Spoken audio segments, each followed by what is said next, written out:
Today we're going to continue our discussion of active and passive voice by looking at, are these sentences written in active voice or passive voice? And then we will work on creating active voice sentences after that.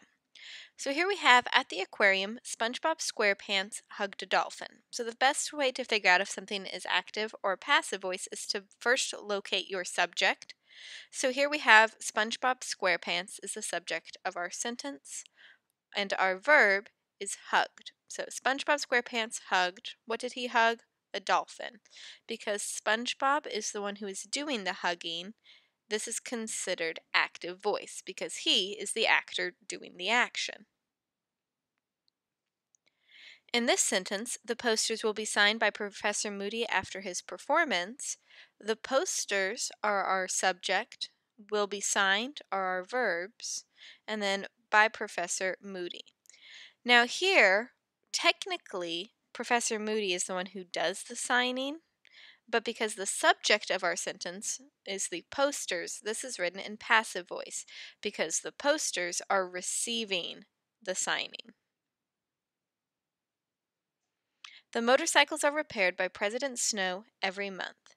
The motorcycles are our subject, are repaired are our verbs. The motorcycles cannot repair themselves, so this is passive voice. Technically, President Snow is our actor, so we want him to be the subject of the sentence.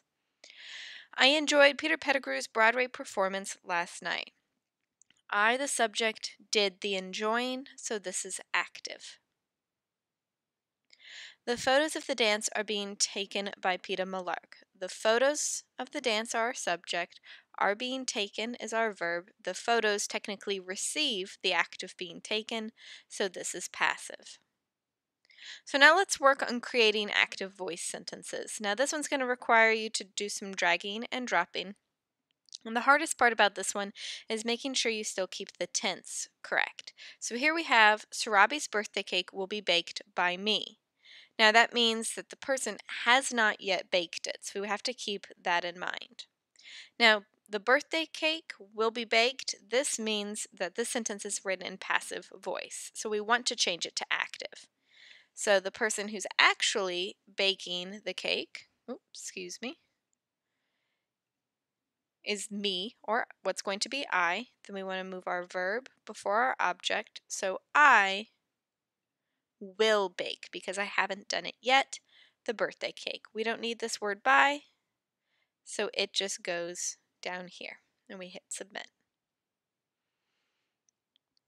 The photographer snatched Gilroy Lockhart's camera. Since the photographer is the one who did the snatching, this one's already written in active voice, so we do not have to do anything.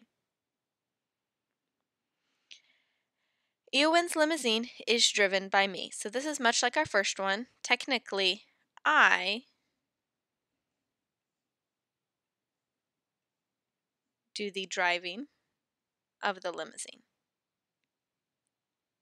Wooden action figures are carved by Marshall Erickson and his cousin. So wooden action figures haven't done the carving themselves. Marshall Erickson and his cousin did. So they're our subject. We want them at the very beginning. We want to move our verb, get rid of the word by, and then we want to make the correct verb. So we won't say Marshall Erickson and his cousin are carved wooden action figures. This doesn't make sense. So we can either do carve or carved. Because this one originally has are carved, we want to do carve. The headphones will be shared by Ginny Weasley. Ginny's technically the ones doing the sharing. Now she hasn't done it yet, so we will do will share the headphones. I hope this was helpful for you working on active and passive voice, and as always, if you have any questions, don't hesitate to reach out.